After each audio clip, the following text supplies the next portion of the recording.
السلام عليكم ورحمة الله وبركاته، والصلاة والسلام على سيدنا محمد وعلى آله وصحبه أجمعين. زي ما قلت في آخر يوم في رمضان، في آخر تصوير سيارتين الجي تي ار والشانغان السي اس 95. الله يقدرنا كده يعني نديكم دائما تجارب حلوة. الشاهد جماعة الخير، معنا شانغان السي اس 95. هذه السيارة مصنوعة من شركة شانغان، والشركة هي طبعا النطق الصحيح بالصيني شان ان، اللي هي السلامة دوما او السلامة ابدا.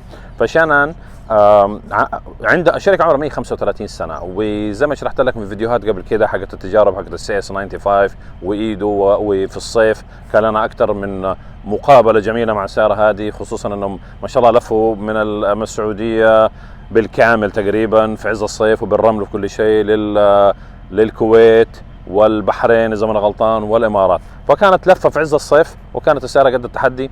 طبعا قبل ما اطمنكم واقول لكم انه كومبريسور من شركه تويوتا، فعشان تطمنوا، والمكيف نيبون. شركه شانغان او شانان عندها كذا حلف استراتيجي، فهم مع شركه فورد ومع شركه مازدا، شركه سوزوكي. فطبعا بيصنعوا الفورد اكسبلورر في الصين، فده يفسر الشكل الجميل اللي شبه الرينج روفر. الاكسبلورر اخذ من الرينج روفر كثير بحكم انها كانت تملك الرينج روفر، فيعني تعتبروها رينج روفر، تعتبروها اكسبلورر بسعر معقول ومقبول. السيارة 3 صفر ركاب، 4 سلندر توربو، 233 حصان، 360 نيوتن متر، الجير بوكس 6 سرعات، في دفع امامي، في دفع رباعي، وفي عدة درجات. السعر يبتدي من 82,000 لغاية حوالي 97,000. وفعلا ما شاء الله تبارك الله رحت للجماعة السيارات كلها مباعة بالكامل، فالحين ما شاء الله تبارك الله الناس شافت السيارة واعجبت فيها. السيارة هذه على وجه الخصوص أنا معتبرها البيبي حقي، لأنه لما اجتمعنا مع الصينيين فكانت رحلة ما شاء الله من جدة لغاية رابغ تقريبا وينبع، والله ماني فاكر، فاللي ينبع. حطوا لي بالسيارة معي أنا، حصروني مع 5 مهندسين، مش جماعة بي ار، مهندسين. فطول الرحلة واحنا شغالين الله يسلمكم مع ال5 المهندسين هذول في الرحلة، ما في غير يعني دوشنا بعض وكنا داني بعض على الحر، على التكييف، على المشاكل اللي واجهها المستهلك السعودي والخليجي، من اجواء ناعمه ورومانسيه وشاعريه، من مناطق وعره لرمل لغيره ولغيره، لدرجه انه وقت ما دخلنا السياره في الرمل وجربناها وجربوها الشباب ثانيين كمان متخصصين في الدفع الرباعي في الرمل، تكلمنا وعلى حكايه زوايا دخول خروج، تكلمنا انه عجبتهم حتى فكره تعملوا سياره مخصوصه للرمل، ولكن حاليا هذه ما شاء الله بتأدي الغرض وزياده ان كان في الرمل او اسفلت. منافسين السياره هذه الفورد اكسبلورر، المازدا 69، الهيونداي سانتا في، فداخله على فئه في السوق. طبعا الفئه السيارات هذه وفئه اللي هي كروس اوفر وفئه الفانات اكلت كثير من حصه السيارات السيدان، فاكثر فئه عالميا بتنمو فئه السيارات هذه. طبعا 4 سلندر واقتصاديه، صار فيها بنزين في الاخضر. حاليا البنزين 95 وكنا بنتكلم معاهم والمصنع وعد قال احنا شغالين على البرمجه انه ننزل السياره البنزين 91، لكن على حجم السياره وانه بنزين في الاخضر يعني اعتقد صار فيها سياره جيده ممتازه. اعتقد هذه اكثر سياره حاليا رفعت لواء السيارات الصينيه واقنعت الناس انه الصيني ذو جوده جيده قادم.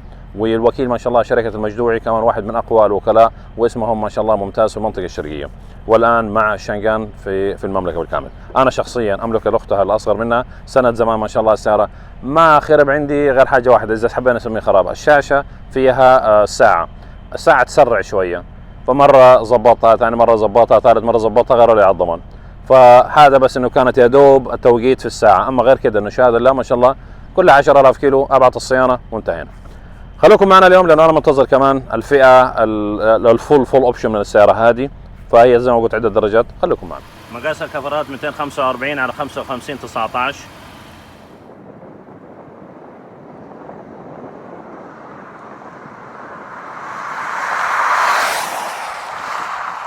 بسم الله الرحمن الرحيم.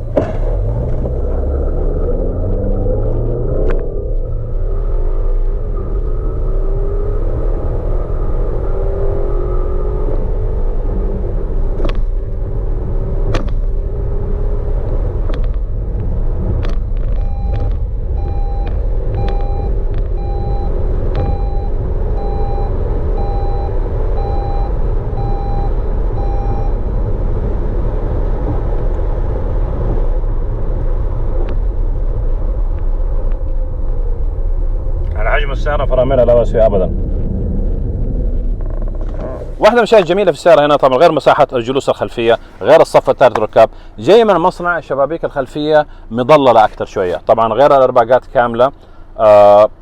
تفاصيل جميله في السياره. عندنا انا اهم شيء عندي هنا الله يسلمكم انه في الكرسي ده انا مرجعه على طولي 1.80 متر، فانا قاعد رجعت كرسي الخلف. عندي ما شاء الله مسافه يعني اذا حبينا نقول اهي.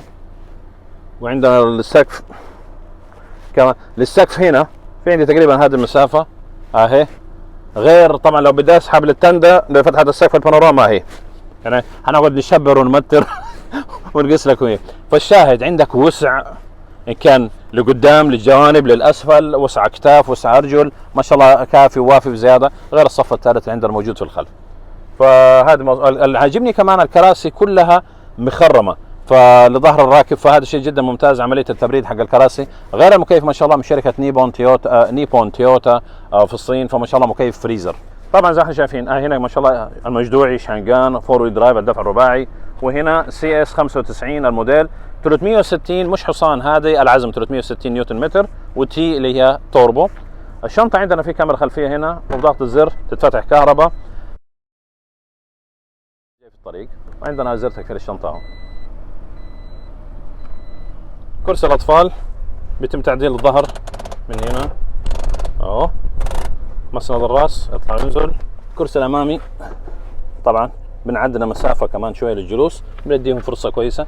للاطفال في مسافه لا باس فيها في الخلف، ما حنقول والله رائع يعني شيء فوق المعتاد، لكن لا باس فيها ابدا على حجم السياره وعلى سعرها. عندنا مكان الاكواب وفتحات التكييف ما شاء الله للصف الثالث، الصف الثالث والثاني فيها فتحات التكييف السك موجوده، مكيف بارد. نسبه الازعاج 68.4 ديسبل على سياره دفع رباعي. النسبة دي تقريبا برضه لسه شايفينها قبل كم يوم في سيارات سيدان ودفع امامي، فهنا دفع رباعي واكبر السيارة. ف جابت معي كم مرة كم قراية، جابت 67 جابت 68، وانا اخذت الرقم الاعلى ما اخذت الرقم الادنى. اعتقد حسب طبعا نوع السفلت ونوع السطح تختلف الازعاج معنا، لكن هذا المتوسط حق نسبة الازعاج. الان السيارة دي على اعتقد انها حاملة اللواء حقت السيارات الصينية الجيدة، جودة عالية والوكيل ممتاز. 3 صفوف ركاب، فخمة حلوة جميلة، مواصفات رائعة. السيارة دي اشتغلنا فيها مع الصينيين وديت لهم حوالي 17 مواصفة، طبقوا من او 19 طبقوا منا على كلام وقالوا حوالي 17 مواصفة. الشاشة الكبيرة هذه واحدة كانت باقتراحاتي انا، الفتحة الإضافية حقت تبريد التوربو والانتركولر، لانه ما شاء الله عندنا مناطق كثير عندنا جو حار ولسه ثقافة التوربو ما انتشرت، على الاقل انا بتكلم في السعوديه. ما شاء الله في الامارات الشباب مو مقصرين، عندنا برضو في القصيم، عندنا في جده هنا. في المدن الساحليه ما عندك مشكله، المناطق يمكن الداخليه شويه ولسه بعض الناس ما انتشرت ثقافه التوربو كثير، ولا جماعه اللي حقنا التعديل والسيارات الرياضيه اخذين راحتهم فيه بالطول والعرض. التوربو شرحت، عملت لكم فيديوهين على شرح التوربو وكيف التعامل معاه، ومن اسهل ما يمكن اديله فرصه يبرد ويتنفس لا اكثر ولا اقل، لكن حر برد ياثر عليه ماشي سياره معك ما شاء الله ما بتقول لا. للسيدات دائما اشرح لهم التوربو واقول لهم عامل زي استشوار الشعر، بديك هواء حار ونشف شعرك، هنا نفس الحكايه. والرجال بقول له طرمبه هواء للي مو عارفان. فهنا بتضيف التوربو ده الهواء الحار بيدخل، فبتستهلك بنزين اقل، عدد سلندرات اقل، انبعاثات سامه اقل، صرفيه بنزين اقل، فبتاخذ بشويه البنزين مع الهواء الاكبر بتعظم فعاليه الاحتراق، وبتاخذ اقصى طاقه ممكنه من البنزين اللي هو كميته اقل، فبتديك طاقه اعلى. وبالتالي بدل ما يكون تاخذ بسياره 4 سلندر 2 لتر بتديك 233 حصان ولا هم 360 نيوتن متر. السياره واسعه فيها ما شاء الله 360 درجه، كاميرات فيها زي ما قلت الفتحه الاضافيه. النقاش كله كان مع الصينيين انه المستهلك السعودي والخليجي لازم يثق في السياره، ضمانها 5 سنين 150,000 كيلو. اسعار الصين هحط لكم اياها ما هي ذاك الشيء العالي. البنزين في الاخضر الصرفيه وان كانت 95، لكن كنا اخر مره كنا في الصين معاهم وجربنا السياره، فكنا نتكلم انه في توجه المستهلك حابب ياخذ بنزين 91. الكلام اللي سمعناه انه تقبل السياره 91، بس انا عن نفسي من الصينيين وشغالين على البرمجه حقتها اضافيا، بس انا لين اشوفها على البطاقه اقدر اقول زي ما يقولوا بقلبي قدي وبصدر مليان فعلا تاخذ 91. كتيب المالك هو دائما اللي اعتبره الريفرنس، الفصل الحكم في النص، لكنه خلينا نقول حاليا 95. انا عارف انها تقبل 91، بس حقول 95 الين يجي الاثبات انها تقبل 91. الشاشه فيها كل المعلومات كامله. الملاحظات البسيطه اللي عندي كانت كالاتي. طبعا زي ما قلت يا جماعه شادين حيلهم الفتره دي ونازلين موديلات جديده كتير حلوه، وتحالفات استراتيجيه كان عندما شرحت لكم مع 3 شركات. فهم حابين انهم يركزوا الان ينفصلوا باسمهم بحيث انهم يتعلموا الخبره ويبغوا ينفذوا وينتجوا ويعملوا شيء افضل. ف جربناها في الرمل كمان، برضو في الفيديو كمان موجود السابق، ممكن ترجعوا لعمليه الرمل والتطعيس فيها. ايش الملاحظات حقتي على السياره؟ ملاحظاتي كالاتي. قلت طلبت يا ريت يكون في هاد اب ديسبلاي، لسه ما نفذوه. السياره توربو، فطلبت انه على الاقل لما نحط الزر حق السبورت يبان معي زي السيارات الرياضيه، الضغط حق التوربو يكون واضح، مكان واضح اكثر. ما نفذوها. الباب اليمين عندي سنترال لوك، القفل المركزي هنا على اليسار. فانا مثلا بالنسبه لي لما انزل اجيب قهوه اي شيء حابب نشربه زوجتي اولادي مع السياره، بخلي لهم السياره شغاله وكيف شغاله، وهم قاعدين يضغطوا على الزر هناك بيقفل الباب. للاسف ما نفذوها الى الان. هذه الاشياء 3 اللي انا طلبتها ما نفذت، الباقي كله لانه كان اكثر يعني الكلام اللي كنا بنتكلم فيه وبنرتب فيه اللي هو يمكن تحت الجلد. الانتركولر، مبرد التوربو اكبر، مبردات الزيت اكبر، عشان المستهلك يبغى عملانيه، يبغى طولة عمر، يبغى مشاكل اقل، يبغى اعتماديه اكبر. وهذا كلام اكدوا لي وقالوا تم تنفيذ هذا كله، ان كان ناحيه التوربو من ناحيه مبردات الزيت والامور هذه كلها. هذا كلام اللي جانا. السيارة عن نفسي انا مستني سيارتي توصل ان شاء الله، وما اكذب عليكم يعني انا كنت اخذ واحده لي انا، لان عندي اختها الاصغر منها وعندي للبيت المازدا 69، فكنت طالبه السياره دي لي انا. ام احمد كانت معايا في الصين في التصوير، جزاها الله بخير، فشافت السياره قالت لي خلي المازدا لك الله يرضى عليك وهات هادي. يا هو يا جماعه الخير، قالت لي هادي نبغاها اوسع اكبر اريح. امس معي السياره وحتى معايا بنتي، فولدي ركبوا ورا في السياره، عجبهم الوسع جدا، عجبتهم الراحه، باعوا القضيه خلاص نبغى السياره دي، انتهينا. متى جايه الله يعوضك انت، خلاص احنا اخذنا السياره وضع يد، مبروك عليكم السياره. فبس بنتفاوض في حكايه الالوان الداخليه والخارجيه والوصول حق السياره. في نقطه بسيطه، السياره دي انا اللي شفتها في الصين فيها كميه مواصفات خياليه. سمعتوا انه في مواصفات حلوه جات ومواصفات اكثر جايه. متى ما اعرف، يعني ما في كلام محدد، لانه في رادار، ادابتيف كروز كنترول، مناطق عمياء ما هي موجوده حتجي. السياره انا عن نفسي متوقع لها مستقبل باهر، ما شاء الله كميه الطلب اللي جات على السياره مهوله. في بعض يعني الرتوش البسيطه، يعني مثلا هنا الزر حق التكييف حلو بس حسيته خفيف شويه. الشاشه جميله من اجمل ما يمكن. والفتحه الاضافيه اللي قلت لكم عليها اللي في مقدمه السياره في الصدام الامامي، على اساس انه تدي تبريد اضافي ممتازه. الشاشه ممكن شويه لو الشمس شويه مايله معاك، او انا عن نفسي مثلا بلبس النظارات اللي هي البولارايزد اللي بتظلم النور وكل حاجه ثانيه، فالاقي الشاشه صارت سوداء. ايش في شيء ثاني؟ مساحه الركوب الخلفيه ممتازه، ما فيها كلام. لكن زي ما قلت رتوش بسيطه جدا هنا هناك، لكن السياره دي انا متوقع لها ان شاء الله مستقبل باهر جدا، وشايف الاقبال عليها من الجمهور كبير. حنحط لكم اسعار الصيانه، حنوافيكم في حال تحديث عمليه البنزين من 95 ل 91.